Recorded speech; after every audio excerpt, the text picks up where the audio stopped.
You are listening to a podcast from JoetteCalabrese.com, where nationally certified American homeopath, public speaker, and author Joette Calabrese shares her passion for helping families stay healthy through homeopathy and nutrient-dense nutrition.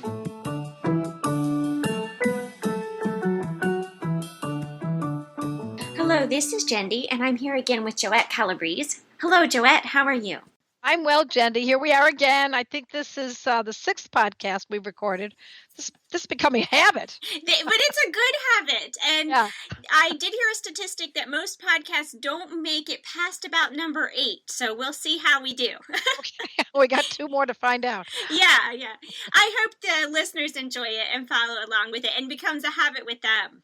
Yeah, exactly. So I am learning a whole lot and thinking about a whole lot of new things, and everything I learn just opens up like more questions and more ideas of more things that I want to learn about.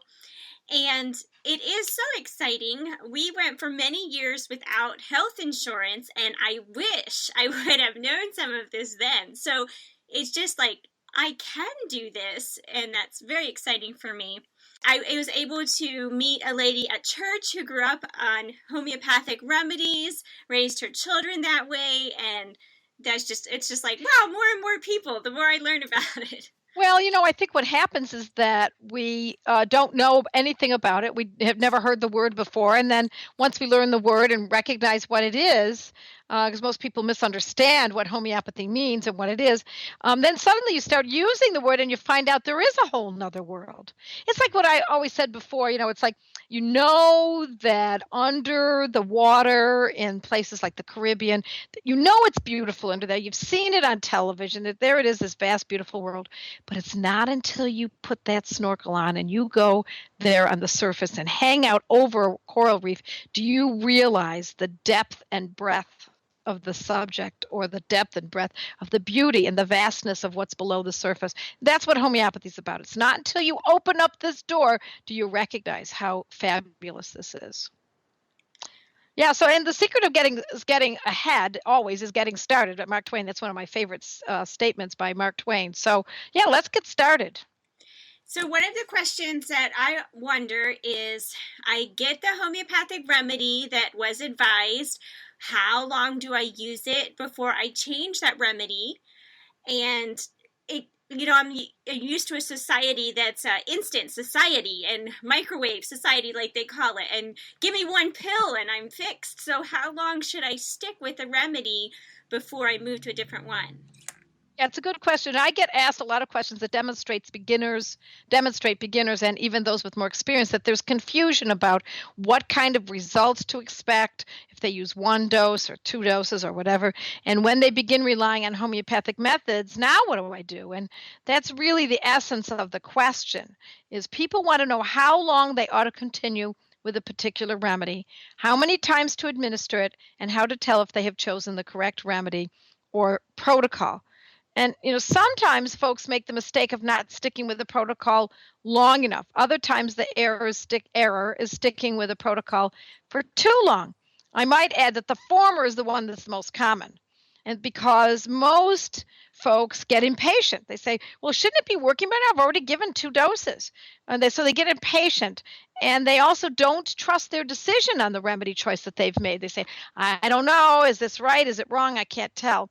And another problem is that they don't know how to read symptoms that are presenting before them and their changes. And so if you don't recognize that there's improvement, you might easily jump off of that remedy and say, well, there's no change. Well, it depends on what you mean by change. So I'll lay out some guidelines to help you get a clearer idea of what to expect.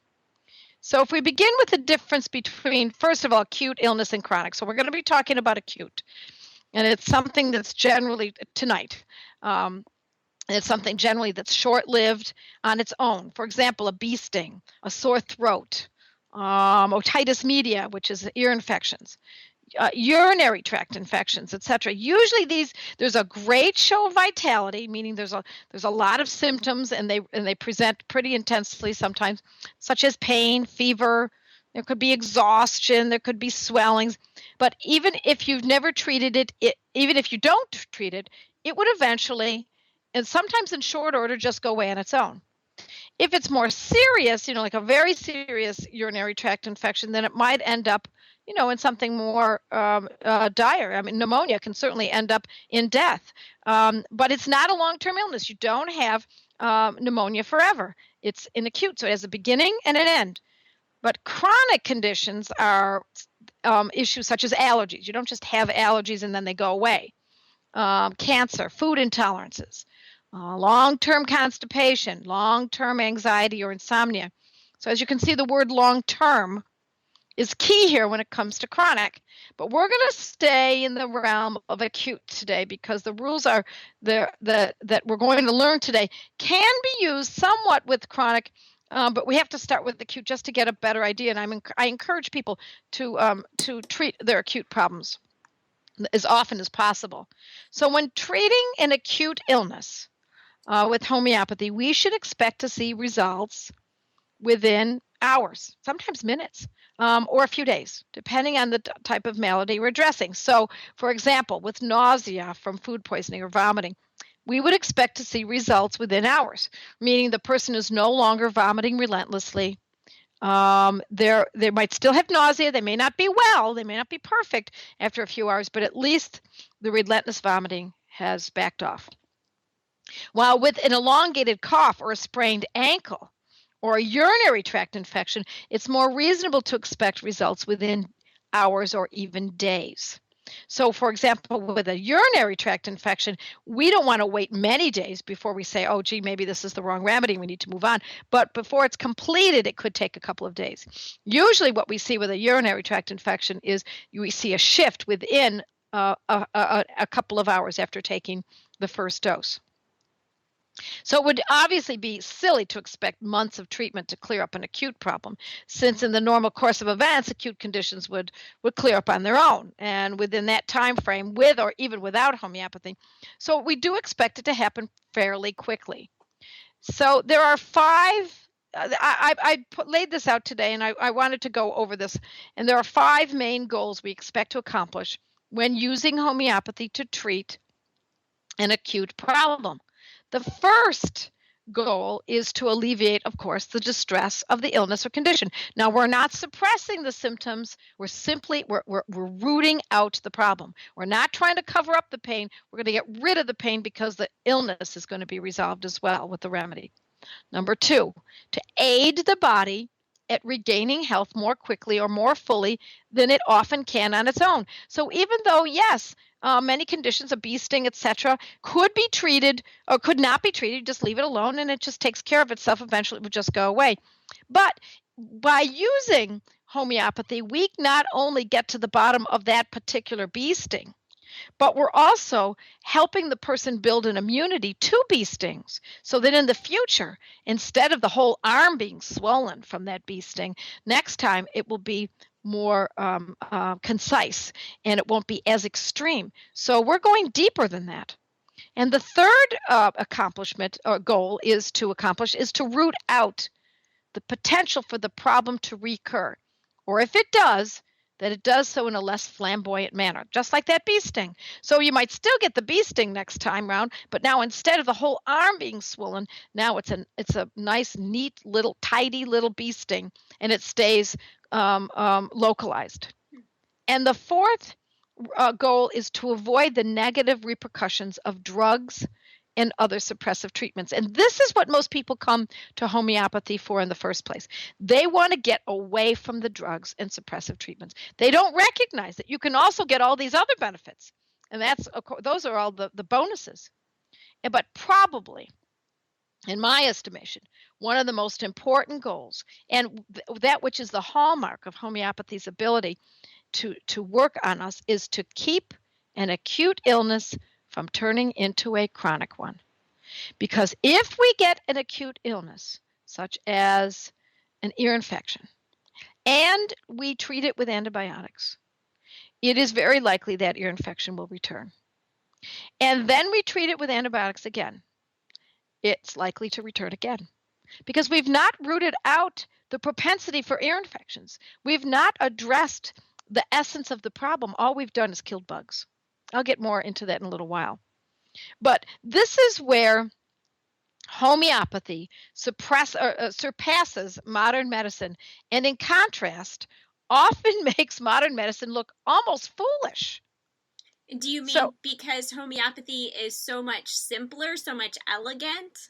yes, what I mean is that although using an antibiotic may seem the only solution, it is instead often short-sighted. Now, that is, if we use an antibiotic for, let's say, urinary tract infection or ear infection, set your watch, folks, or refer to your daytime or your calendar, because it's likely, and I mean very likely, that it will return.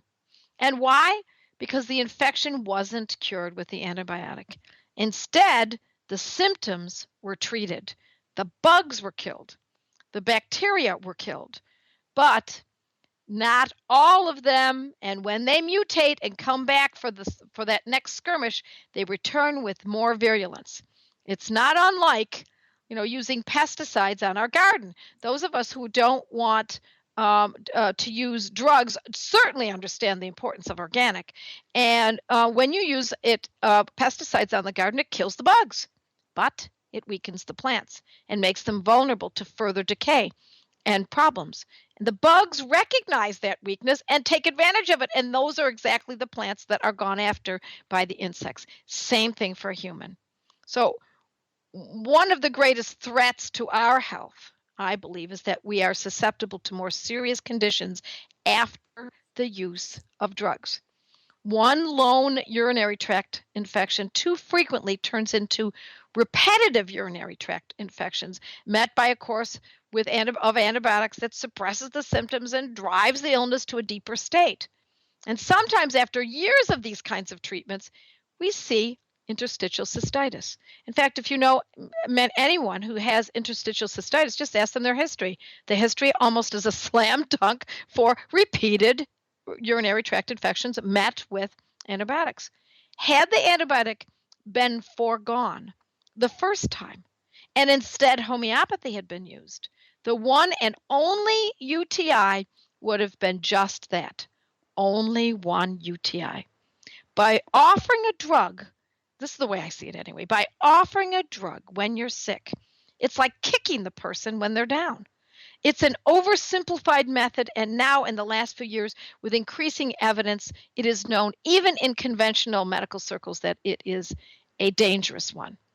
Now, don't get me wrong, I'm not altogether advocating for the elimination of all antibiotics on the market, but to use them for something that is mild, particularly otitis media, sore throats, conjunctivitis, acne, boils, I think it's stupid.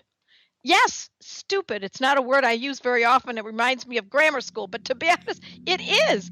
When there are homeopathic medicines that will take care of the problem, often more adroitly and without instilling more serious ones, I just don't think there's a reason to use these big guns on illnesses that can be treated at home, or even by a doctor if they knew anything about homeopathy. That's not likely to happen very often. But if you take it on yourself, you can do this yourself.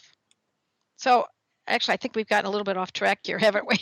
Yeah, we wanted to talk about how long should we take one remedy, how many doses of a remedy should we take, does one dose do it, what Yeah. if it's just a small improvement, do I need to change it, all that Right, kind of stuff. right. So when I use the term results, in other words, when you see that there are results, what I mean is a movement towards improvement. So, for example, back to the urinary tract infection, one might not achieve a perfect result within minutes. In other words, if there's some pain and urgency and frequency, it won't be necessarily totally gone and life back to normal within minutes, obviously. On the other hand, one might find that after 2 doses of a remedy over the course of hours or 3 doses, the urgency is not as great.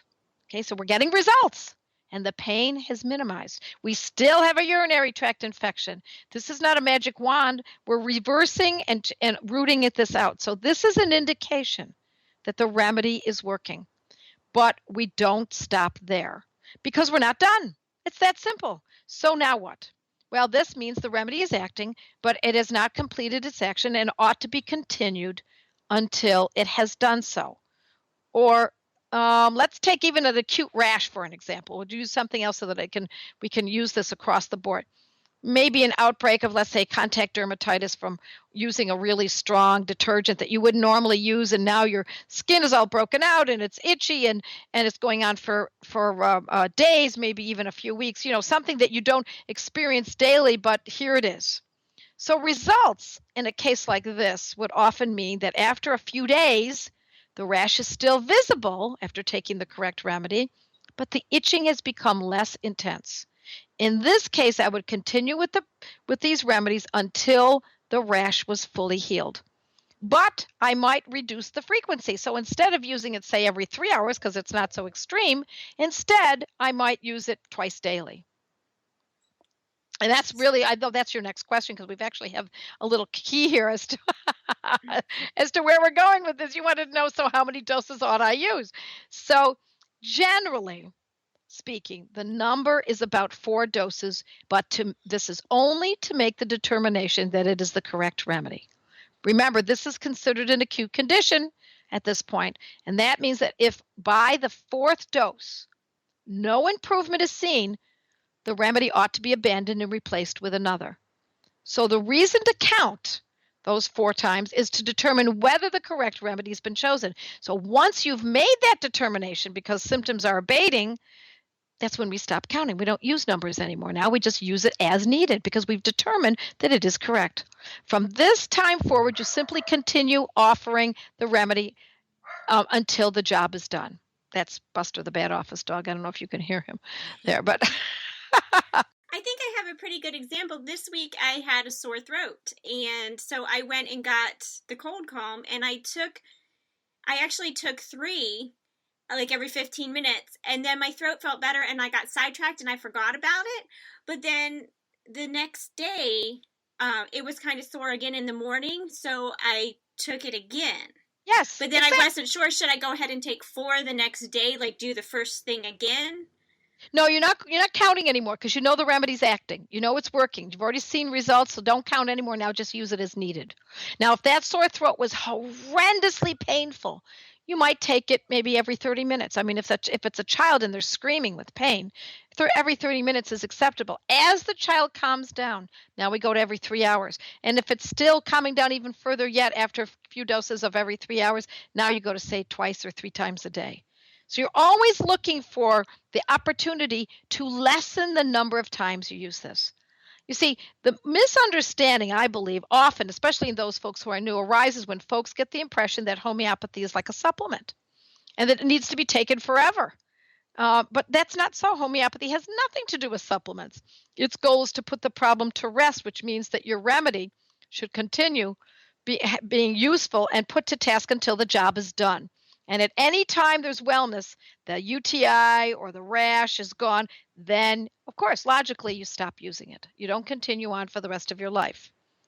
I also think confusion arises when folks think that 1 dose of a remedy will cure.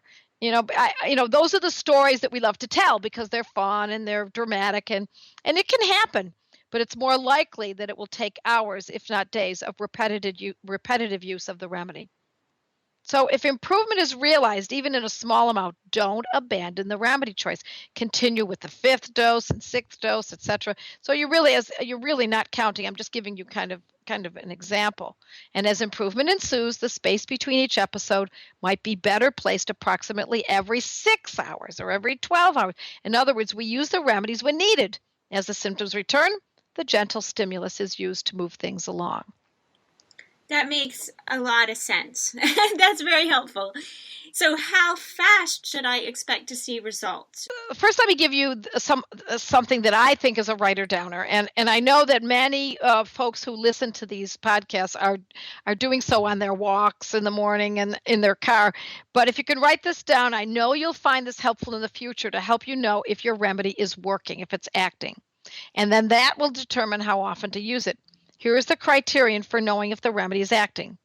By the way, this criterion can be used both for acute and chronic conditions.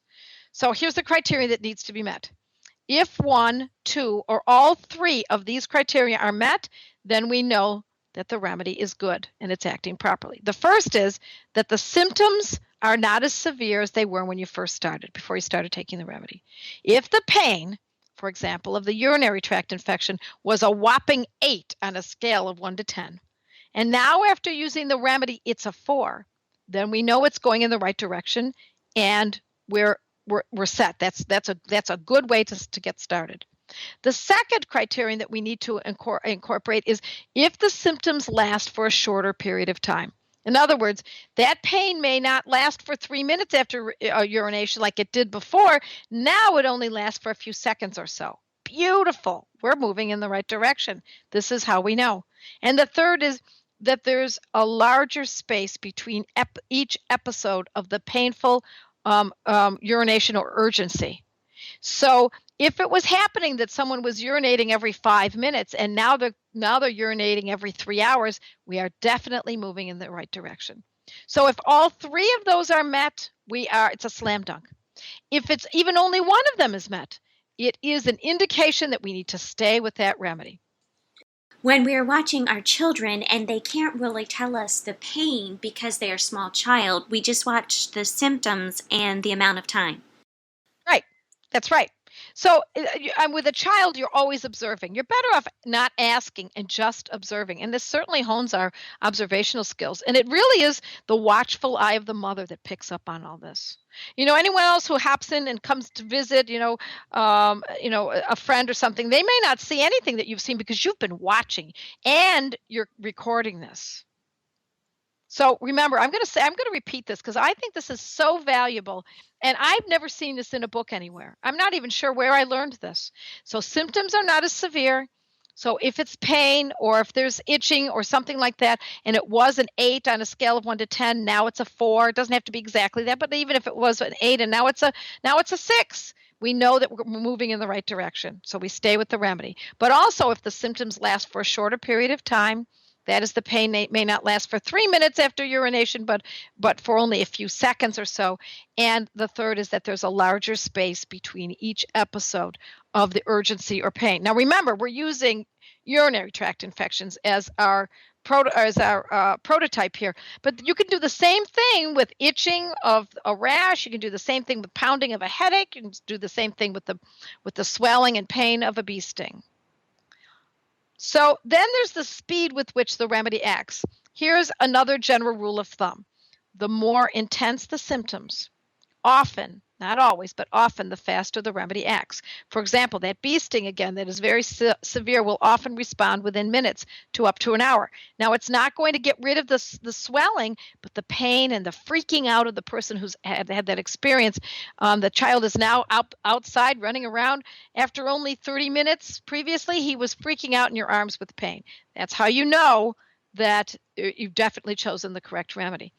And as always, we look to cure, not suppress. This, I believe, is the colossal appeal of homeopathy, because regardless of the length of time it takes to resolve the condition, in the end, we will more likely have genuine health instead of covered up symptoms that often return with renewed vigor. And the vigor is in the person, not the illness. Now, that is the kind of medicine that we want to use in our lives.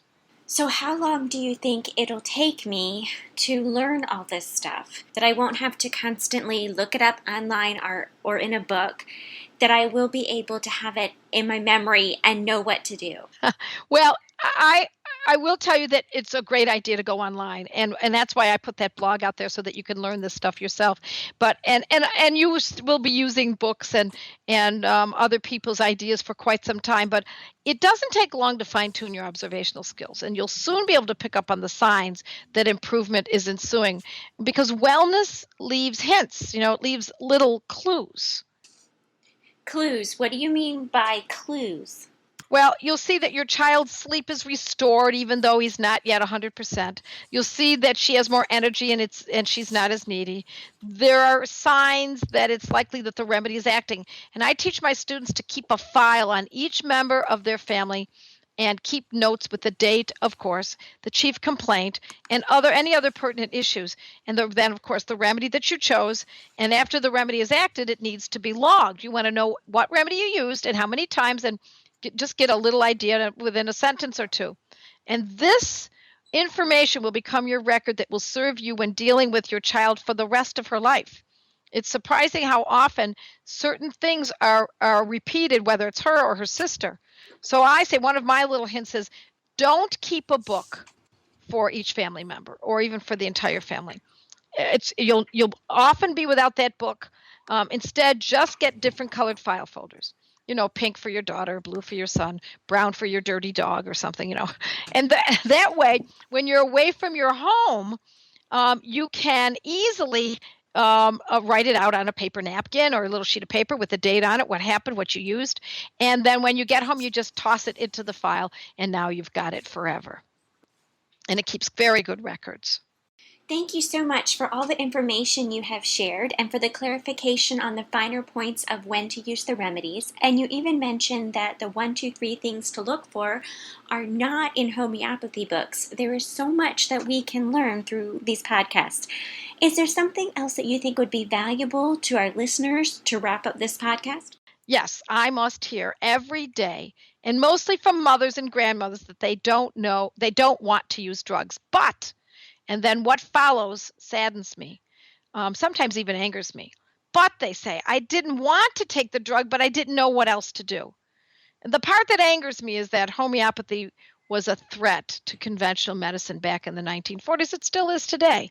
It was taking away market share from the conventional medical doctors and the constituents of the AMA.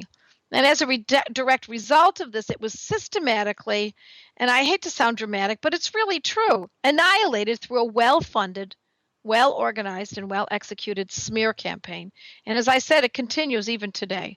And so unless you happen to be tenacious in searching for this medicine, unless you have guts, spunk, and moxie, unless someone in your family has suffered at the hand of drugs or overuse of surgery, you will not have made a point of seeking it out or making it your mission to find this great medicine called homeopathy. Hence, it's a feat to even learn that there's another way. A way that for every disease known to mankind, there is a homeopathic medicine or protocol. So, will it cure everyone every time? No.